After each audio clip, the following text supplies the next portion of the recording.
في اليمن الجوع ذبحهم، ذبح اليمنيين. يعني تخيل البرامج الدولية الحين قلت التبرعات بسبب القضايا الأخرى.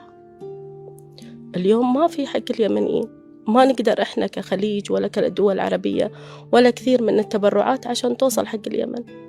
فهذا شيء مؤلم. أملهم قاعد يروح، ما في رواتب، ما في أكل، ما في تعليم، ما في أي شيء. يعني هم من حقهم كشعب يمني يعيش حال حال باقي الشعوب. هم نهاية الجزيرة العربية، يعني هم حالهم حالنا بالخليج. شيء مؤلم إن احنا اليوم نشوف وضعنا ونشوف وضعهم ونوقف ونتفرج وما ننقل الصورة الحقيقية. فدوركم دورنا، احنا نقدم مساعدات في الميدان، لكن الفجوة كبيرة.